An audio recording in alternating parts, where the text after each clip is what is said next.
अस्सलाम वालेकुम नाजरीन, मैं हूँ आपकी होस्ट सोनिया मुल्तानी और इसके साथ आप देख रहे हैं मेरा यूट्यूब चैनल सोनिया मुल्तानी ऑफिशियल। नाजरीन, मेरा आज का टॉपिक थोड़ा सा हट के है, बल्कि अपनी टीम खबरहार के एक मेंबर से वाबस्ता आज मैं एक व्लॉग बना रही हूँ। उस पर बात करूँगी हमारे टीम मेंबर बाबा नागी, जो कि आप सब जानते हैं खबरहार टीम का सबसे ज़ईफ़ुल उम्र इंसान और सबसे बीबा बंदा, इंतहाई सीधा सादा और हमेशा चुप करके अपना काम करने वाला इंसान। एक बुजुर्ग है, हमारे बाप की जगह पे है। आप भी देखते हैं कि उसने हमेशा अपने काम से काम रखा है और बहुत अच्छा उसने बड़े बड़े करैक्टर किए हैं, बड़े किरदार किए हैं खबरहार में, और उसने अपनी जगह बनाई। तो आज मैं एक बात बताती चलूँ बाबा नागी के हवाले से कि बाबा नागी और हमें तकरीबन 2 साल होने वाले हैं, हमारा शो बंद हो गया और हमें बड़ी प्रॉब्लम्स आई, काफ़ी सारे मसाइल हुए, लेकिन हम चुप करके अपना सफ़र कर रहे हैं, ओखे सोखे जो भी है। लेकिन बाबा नागी वाहिद उन फनकारों में से है जिसने सारी ज़िंदगी अपना काम किया। उसने आज मैं ये बताते हुए ज़रा भी वो नहीं करूँगी, और बल्कि बाबा नागी की परमिशन से ये बातें मैं बता रही हूँ, बल्कि मैं अभी थोड़ी देर तक बाबा नागी से बात भी करने जा रही हूँ ताकि आप भी वॉइस सुने, आपको पता चले कि वो किस अजियत में है, आज किस तकलीफ से गुजर रहा है। लेकिन उससे पहले मैं थोड़ा सा हवाला दूंगी कि बाबा नागी ने अपनी जिंदगी को किस तरीके से वो यहाँ तक लेके आया। बाबा नागी कोई इतना ऊंचे अमीर खानदान से नहीं था। उसने हमेशा सारी जिंदगी मेहनत की, मजदूरी की, अपने बच्चों को पाला, और उस बंदे ने कभी इस बात से कभी वो पीछे नहीं हटा। वो हमेशा बताता है उसने फक्कियां बेची, उसने दवाइयां बेची बसों में, सुरमे बेचे बसों में, मिसवागे बेची बसों में। वो मेहनत मजदूरी करता रहा, ताज़ी रोटी रोजी करता था, जाके अपनी बीवी को देता था, अपने बच्चों को पालता था। उसके बाद वो वहाँ पे थिएटर वगैरह भी करता था, बसों में चीज़ें बेचता आता था बेचारा, थिएटर में एंट्री करके फिर वापस चीज़ें बेचता हुआ उखड़ा जाता था। उसकी ज़िंदगी के बड़े तल्ख और तवील साल गुजरे जिसमें उसने मेहनत की और अपने छोटे छोटे बच्चों को पाला। बच्चों ने मेहनतें की, आज वो अपने पाँव पे सही खड़े हो गए, आज वो कमाने वाले हैं। लेकिन बाबा नागी ने हमेशा जो एक चीज़ ठानी थी कि मैंने कभी किसी का आगे हाथ नहीं फैलाना, कभी किसी को मिन्नत तरला नहीं करना, हमेशा अपनी मेहनत करनी, और उसने वो साबित किया। यकीन करें, हम सब थक जाते थे खबरहार में, हमारा हिम्मत जवाब दे दी जाती थी कि यार हम थक गए। बाबा नागी से जब भी पूछते थे वो कहते नहीं, मैं तो ठीक हूँ, मैं तो नहीं थका, मैं एक्टिव हूँ। और वो एक्टिव होके दिखाता था सबको, क्योंकि उसको जनून था कि मैंने काम करना है। अगर उसको पता था अगर मैं कहूँगा कि मैं थक गया हूँ तो मुझे बुजुर्ग समझ के मुझे आउट कर देंगे, फिर मैं काम के बगैर कैसे रहूँगा। उस बंदे का ये मिशन था कि मैं अपनी आखिरी सांस तक काम करूँगा। मैं दीगर फनकारों के साथ, जो आपने बड़े बड़े ड्रामे देखे होंगे, लकी डियर की मिसाल ले लें, उसने क्या किया, एक ढोंग रचाया झूठा, उसकी बीवी को साथ मिलाया, अपनी बीवी को पैसे लोगों से ईंठे। हमारी वजीर आला पंजाब मरियम नवाज साहबा, उनके ऊपर इतना सखी हुई, उन्होंने बारिश कर दी, फिर उनकी देखा था कि दुनिया से लोगों ने, साहिब हैसियत लोगों ने हेल्प की, करोड़ों के हिसाब से उसको मदद हुई। तो आज वो पैसा कहाँ गया? एंड में वो एरिया रगड़ रगड़ के इस दुनिया से गया। उसकी बीवी ने अयाशियां की, उसकी बीवी ने वो पैसा जिसको भी दिया है, आपस में वो कुत्तों की तरह लड़े हैं, उसके बच्चे और उसकी जो दूसरी बीवी है। तो वो पैसा कहाँ गया? तो मतलब जो हकीकी फनकार हैं, जो हकीकी हकदार हैं, वो जावेद कोडू जैसे थे, वो तारिक टैडी साहब आपके सामने गुजरे, नागी साहब, नजरा भट्टी, जिसने अपनी तकलीफ का किसी को नहीं बताया कि लोग क्या कहेंगे कि मैं भी लकी डियर की तरह कर रहा हूं। आज बाबा नागी बीमार हुआ, उसने किसी के आगे हाथ नहीं फैलाया, बल्कि मुझे वो बता रहे थे कि कोई कौन सा वाले उसके पास गए तो उसको कहा कि तुम्हें 5 लाख मिलेगा, लेकिन 5 लाख नहीं मिला, थोड़े से पैसे दिए। वो बाबा नागी खुद बताएगा, आप लोगों ने सुनना है कि उसकी क्या हेल्प हुई। उसके बाद अब आते हैं जी खबरहार की तरफ। खबरहार आप लोगों को पता है कि किन वजूहात की वजह से हमारा शो बंद किया गया। उसके बाद आफ्ताब साहब वाहिद इंसान है जिसने हमारा हाथ कभी नहीं छोड़ा। उन्होंने, आफ्ताब साहब ने अपनी टीम को एक उनकी रोजी रोटी बहाल करने के लिए, वो यूके में, पहले दुबई में बैठे रहे, फिर यूके में बैठे रहे, उन्होंने वहां से लिंक के जरिए, लाइव के जरिए उन्होंने हमें लिया और हम यहाँ स्टूडियो में बैठ के काम करते थे। फिर ऐसा हुआ नेट स्लो कर दिया गया और फिर हमारा शो बंद कर दिया गया। अब मामला ये हुआ कि फनकार जो साहिब हैसियत नहीं थे बेचारे, जिनके पास कोई जरिया मुआश नहीं था, वो तो रुल गए। लेकिन बाबा नागी ने फिर अपने वही जैसे जीरो पे आया, दोबारा शुरू हुआ और उसने दोबारा कोशिश की कि पहले हिम्मत थी, मैं बसों में सफर कर लेता था, पहले कुवत थी, मिसवाक बेच लेता था, पहले कुवत थी मैं सुरमा बेच लेता था, कुवत थी मैं मंजन बेच लेता था। अब मेरे जो नातवां कंधे हैं, मेरा एक लागर जिस्म, एक बूढ़ा जिस्म अब बसों के थपेड़े, बसों के जंप नहीं बर्दाश्त कर सकेगा। उसने किसी से पैसे पकड़ के एक छोटा सा ढाबा नागी कैफे के नाम से बनाया और आज वो तकरीबन कुछ ही अरसा हुआ, चांदी महीने हुए हैं, जो वो नागी कैफे के नाम से उकाड़ा में अपनी एक मखसूस एक छोटी सी जगह बनाई। वहां पे उसने अपना एक कैफे, जहाँ पे दही बल्ले वगैरह, ये वो अभी बाबा नागी खुद बताएंगे कि वहां पे उसने छोटी सी एक रेहड़ी लगाई, उसका नाम रखा नागी कैफे। और उसकी ओपनिंग पे वहाँ के कोई PML एन से भी कोई वहाँ का उम्मीदवार है वो भी आया और PTI से भी कोई उम्मीदवार थे वो भी आए, उनकी हौसला अफजाई की, ओपनिंग हो गई। अब मामला ये हुआ है कि हालांकि उस बेचारे का बुजुर्ग है वो, उसका नुक्कर में वो ढाबा था और पीरा फोर्स वाले आए हैं, उसका सामान लेके चले गए हैं, उसके बर्तन लेके चले गए हैं, उसके कुर्सियां लेके, किचन का सारा सामान उसका ले गए हैं। अब वो बेचारा जो डिजर्व करता था, उसने मुल्क और कौम की खिदमत की, उसने लोगों को हंसाया, एक फनकार है, उसने हाथ नहीं फैलाया, उसने लकी डियर की तरह, उसकी बीवी की तरह ड्रामे नहीं किए, उसने अपने हक हलाल को, आज उसकी उम्र, उसकी शक्ल देखें 85 साल उसकी उम्र है, लेकिन उसने किसी का आगे हाथ फैलाना मुनासिब नहीं समझा। उसने रिस्क के हलाल की तरफ उसने कहा जब तक आखिरी सांस होगी मैं लड़ूंगा, मैं मेहनत करूंगा, चलो मेरी बूढ़ी बीवी है, मैं, हम दोनों एक दूसरे का खर्चा, मेरा खर्चा निकलता रहे, मैं अपनी औलाद को भी तंग ना करूं, मैं किसी को तंग ना करूं। आज क्या हुआ, पीरा फोर्स वाले आए, उसका सारा सामान लेके चले गए। बताएं एक फनकार जिसने कभी जिंदगी में कभी किसी के आगे हाथ नहीं फैलाए, उसका क्या कसूर है, उसके साथ ऐसा जुल्म क्यों किया गया? हालांकि हुकूमत को चाहिए था उसको फंड देते, वो फनकार है, हमारे फनकारों के नाम के पैसे आते हैं, लेकिन फनकार को दिए नहीं जाते, सिर्फ कहा जाता फनकार फंड है, फॉर्म भी फिल होते हैं, सारा कुछ होता है, लेकिन फंड कोई पता नहीं वो कहाँ जाता है। फनकार अभी कोई अगर एड़ियां रगड़ रगड़ के मर रहा है तो कितने पैसे, नागी साहब पिछले दिनों बीमार हुए थे तो वो खुद बताएंगे, मैं नहीं बताऊंगी कि उसको कितने पैसे दिए गए, उसके बाद उसकी खबर नहीं लगी कि तुम किस हाल में हो। ठीक है, अभी मैं नागी साहब को कॉल मिला रही हूं, आप लोग खुद सुने कि उस बेचारे के साथ क्या हुआ। अभी मैं उसको कॉल मिलाती हूँ। हेलो, अस्सलाम वालेकुम। क्या हाल है नागी साहब, आप ठीक हैं? ठीक ठाक, आप सुनाएं, खुश हैं? जी जी नागी साहब मैं खुश हूँ। अच्छा नागी साहब, मैंने आपका, मुझे आपके साथ जो वाकया पेश आया उसका थोड़ा बहुत पता चला, तो अभी मैं रिकॉर्डिंग कर रही थी तो मैंने सोचा आपका, मैंने कुछ हाल अहवाल अभी रिकॉर्डिंग पे बताया, लेकिन मैंने सोचा कि पब्लिक खुद भी जाने कि आपके साथ क्या हुआ है, तो उससे बेहतर हाल यही था कि अभी आप यहाँ पे हैं नहीं, तो मैंने आपको कॉल की ताकि आपकी आवाज लोग सुने और आपकी आप बीती लोग जाने।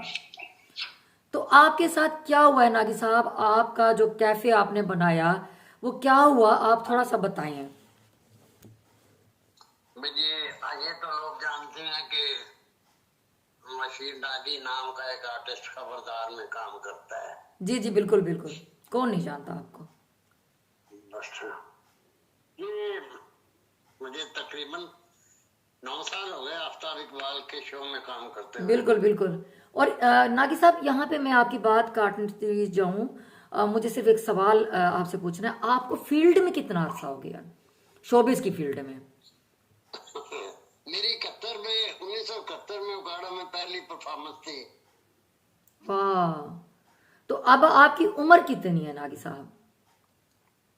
73 ईयर। वाह जी वाह।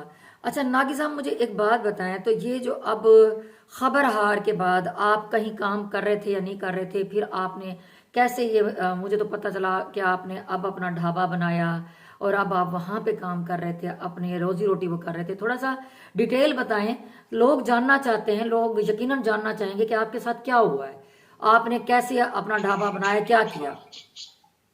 हाँ बताता हूँ आपको जी जी। कि ना मेरी वाइफ ने कुछ पैसे जोड़े हुए थे हम्म। मेरे काम करने के दौरान। अच्छा। तो वो मैंने सोचा यार 2 साल बैठे हो गए तो इस तरह तो सब कुछ खत्म हो जाएगा। मैंने उससे पैसे लिए और वो खरीदे। मैंने जो काउंटर वगैरह होते हैं, मैंने सोचा कि कैसे बनाते हैं, कैसे करवा जाए बर्गर शवारमा का, सही। ये लोग मतलब चल पड़ेगा मेरा। तो मैंने इधर उकाड़ा में जीटी रोड के ऊपर ही ना, जीटी रोड के ऊपर, मेन के ऊपर, हाँ, वो एक जगह मिली मुझे, मस्जिद से मालिका वो जगह है, मस्जिद की जगह है वो, लेकिन वो दुकानें बनी हुई थी। वो पहले वो गिराई गई, उसमें एक छोटा सा ना पड़ा था प्लाट, छोटा सा, उसमें मैंने ना वो बांसों के साथ वो ना बांस बने होते हैं ना, बांसों के जी जी जी, छोटा सा कमरा बनाया हुआ था, जैसे ये बनते हैं कैफे। अच्छा, वो मैंने किराए पे ले लिया।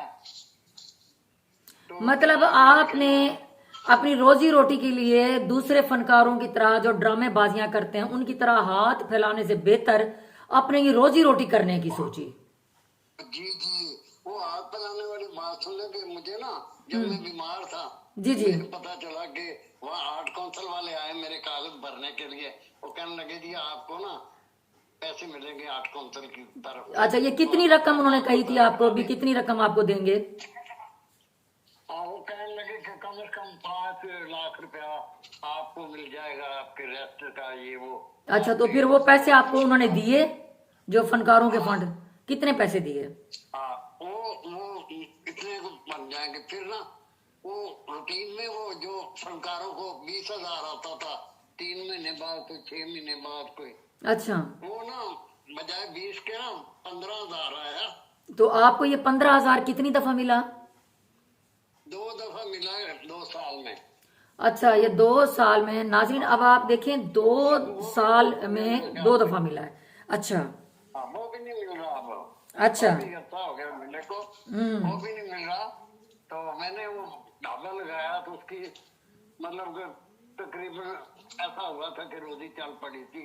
मैं और मेरी वाइफ को इज्जत से ना थोड़ा बहुत खाने को, मजदूरों को पैसे दे दिए, कोई काम करने वालों को। मतलब आप लोग ये सोच लिया था कि अगर खबरहार खुदा ना खास्ता नहीं चलता तो तब तक हमारा एक सिलसिला रोजगार चलता रहेगा, हमें किसी की मुताजी नहीं होगी, हम मियाँ बीवी एक दूसरे की कर सकेंगे।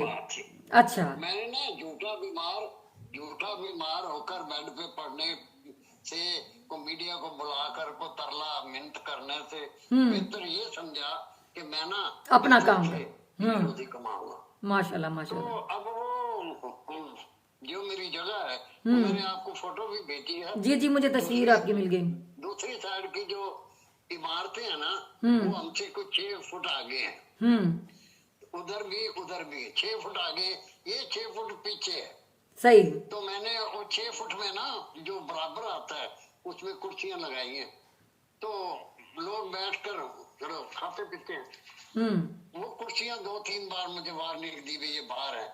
मैंने कहा भाईजान ये पहले तो ये मस्जिद की और जनाजगाह की। तो ये माजरत के साथ नागी साहब, आपको वार्निंग किसने दी? किसने आपको वार्निंग दी? पीरा वाले आए थे। अच्छा, पीरा वाले पहले आए हैं आपके पास? ये हम उठा के ले जाएंगे, इसको अंदर करो। मैंने भाई अंदर तो वही 15-20 बंदे बैठने की जगह है, उसी में मैं ये रख लूं। तो बाहर के डैड वो 2-3 दफा आए, वो समझा गए, मुझे कह गए, हमने पीछे कर लिया जितना भी हो सकता था ना, वो हद में आ गए। अच्छा, लेकिन वो एक दिन आए परसों, उन्होंने सामान उठाना शुरू कर दिया। अच्छा, मेरा दिल दुखा। मैंने भाई ऐसा करें, ये सारे ना लोग गवाह हैं। हाँ, मैंने कहा यार भाई सारे काउंटर उठाएं, हाँ, तो ये समेटे, ताकि मैं दिन में सोच लूं कि अब मैंने कारोबार नहीं करना, तो एक काउंटर उठाने का कोई फायदा नहीं है आपको। सारे उठाएं ताकि ना मैं भी फारिग हो जाऊं। चलो छोड़े इस काम को हम भी। तो वो ले गए, कुर्सियां ले गए, कुछ एक काउंटर उठा के ले गए, सही। बाकी पड़े हैं। मैंने ये सोचा है कि यार पता क्या उनका भी कसूर क्या है कि उनको ऑर्डर ये हुआ है कि बाहर कोई ना चीज रहे, तो इसलिए वो भी अच्छे होंगे।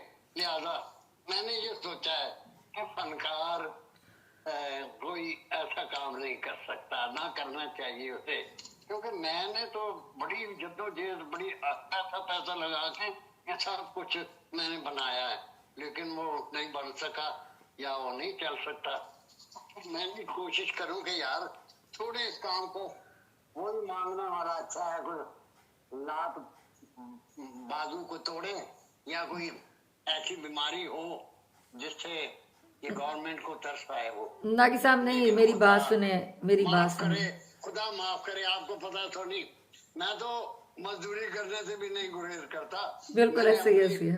जो स्ट्रगल है ना, मैं बसों में मैंने चूरमा बेच के, बसों में चीजें बेचकर मैंने अपनी स्ट्रगल की है। जी नागी साहब, हमें पता है आपकी सारी मेहनत का, आपकी स्ट्रगल का पता है। आपने बड़े वक्त देखे हैं और आप हमारे लिए इंस्पिरेशन हैं। आप हिम्मत मत हारें। और अब मैं सिर्फ, मेरा आखिरी सवाल आपसे ये है नागी साहब, अब जो सारा आपसे मामला हुआ, आपने किसी को कहा, आप उनके पास गए, अब वो क्या कहते हैं? फिर अगला सवाल मैं आपसे सिर्फ एक रह गया, वो करती हूँ। वो बच्चे गए थे, वो देख कर आए हैं, कहने पड़ा है वहाँ सामान वो, लेकिन किसी को दे नहीं रहे। अच्छा, तो दूर दूर तक कोई ऐसा नहीं था कि सामान दे। अच्छा मेरा तो वैसे ही सोनी दिल टूट चुका है। नागी साहब, मेरी बात सुने। आपने पाकिस्तान की, आपने अवाम की खिदमत की, आप एक फनकार हो, आपका एक नाम है, दुनिया आपको जानती है। आप दूसरे फनकारों की तरह चक्करबाजी नहीं की, हाथ नहीं फैलाया। आप अपनी रोजी रोटी करना चाह रहे थे, अपने रिस्क हलाल करना चाह रहे थे, आपके साथ ये हाल हुआ है। आज आप वजीर आला पंजाब, हमारी मोहतरमा मरियम नवाज साहबा, आप उनको क्या कहेंगे जिन्होंने लकी डियर की एक तकलीफ को, एक रोने को जो ना लाखों करोड़ों वार दिए उनके ऊपर। आज आपके साथ ये मसला हुआ है, आप भीख नहीं मांग रहे, आपने हाथ नहीं फैलाया। आज आप अपने हक के लिए उनको क्या कहना चाहेंगे? क्या उनको अर्जी करेंगे कि आपके साथ ये जुल्म है? मेरी आदत नहीं है, मेरी आदत नहीं, मैं कैमरा हर वक्त खोले रखूं। जी जी। कल मैं हॉस्पिटल में गया, मेरी बीवी ना वो इंसुलिन लगती उसे। अच्छा। अस्पताल से अगर तकरीबन 72 आदमियों की लाइन में मैं लगा हूँ, लाइन में लगा, उसके बाद नंबर आया तो वो मतलब रसीद ली, उधर से ली, मैंने शीशी लेनी भूल गया मैं। वो खाली बोतल भी वापस देते हैं ना इंसुलिन की, वो कह दीजिए आपका वो नहीं मिलेगा। मैंने कहा मेरी बीवी रोजाना लगाती बेचारी, कहने कि आप वो शीशी खाली नहीं ले, इसलिए आपको नहीं मिलेगा। मैंने कहा रिक्वेस्ट की, बेटे मैं टीवी में काम करता हूँ, आपने मुझे देखा होगा, आपने मुझे शीशी दे दी। तो यानी जिंदगी का मतलब हम खरीद नहीं सकता था मैं तो दवाइयाँ, अब वो भी मेरे साथ है, मेरे जिंदगी गुजारी उसने। लेकिन मुझे शर्मिंदगी होती है कि मैंने ये फनकारी क्यों की। मैं कोई और काम कर लेता, शायद मैं उसमें डेवलप हो जाता। या दुआ करता हूँ कि आफ्ताब इकबाल दोबारा आ जाए, जिसने हमारे बूढ़ों की उंगली पकड़ी और अपने प्रोग्राम में ले गया, वरना मैं इसलिए दूसरे चैनलों पे नहीं जाता। शायद वही मुझे रखता था काम पे, ये नहीं रखते क्योंकि इनको जवान आर्टिस्ट चाहिए, या इनको मैं किसी के काबिल नहीं हूँ चैनल के। नहीं नागी साहब, आप ये बात ना करें। आप माशाल्लाह बहुत अच्छे आर्टिस्ट हैं, बहुत अच्छे इंसान हैं, आपको काम आता है। आप जो काम करते हैं, आप जैसा कोई काम नहीं करता, और ये परख सिर्फ और सिर्फ आफ्ताब साहब को है। तो अब जो है ना, आखिरी बात, अब आप वजीर आला पंजाब मरियम नवाज साहबा को, जिसने लकी डियर की इतनी मदद की है, आप उनको सिर्फ कोई ऐसी बात जो कहना चाहते हो, क्या कहना चाहते हैं? ये कहना चाहता हूँ कि वो 15,000 जो एक्टरों के लिए मुफ्त किया था, 25 साल जिसने काम कर लिया, ये 50 साल एज है, मेरी तो 73 साल एज है। तो मुझे 2 सालों में 2 दफा 15,000 मिला है। तो उसके साथ भी मैंने 15,000 के साथ मैंने महीना पूरा निकाला, हम दोनों मियाँ बीवी ने। तो ऐसी तो कोई बात नहीं है। अल्लाह खैर करे, आपको अल्लाह ज्यादा दे, मरियम नवाज अल्लाह खुश रखे आपको, अल्लाह आबाद रखे आपको, मैं बस यही कह सकता हूँ। खुश रहे आप। चले नागी साहब, मैं दुआ करती हूँ अल्लाह ताला आपका साथ दें, और आप हिम्मत, जैसे हमेशा हिम्मत के साथ काम किया, हिम्मत नहीं हारनी। आप मेरी बात सुनो, आप हमेशा जीरो पे जाते हो, फिर आप उठते हो, आप दोबारा मेहनत करते हो। आप हिम्मत ना हारना, आप हमारे लिए इंस्पिरेशन हो, आपको देख के सीखते हैं। आप परेशान ना होना, मैं जितना हो सकेगा मैं आपकी आवाज बनूंगी, और आपका ये व्लॉग आपके साथ जो मैंने रिकॉर्डिंग की है, मैं ये अपलोड करने जा रही हूँ। आपकी इजाजत है मैं आपका ये व्लॉग जो मैंने आपसे बातें की मैं ये अपलोड करने जा रही हूँ। आपकी इजाजत है मुझे? मैं कहता हूँ ये आप के जो ड्रामा सीधा करने चली है ना, वो खातून क्या नाम है, उस्मा बुखारी साहबा, जी जी। मैं उससे अर्ज करूंगा कि मैंने शर्तिया मिठे पार्ट 2 ड्रामा लिखा है जो यू टर्न चेंज बनता है।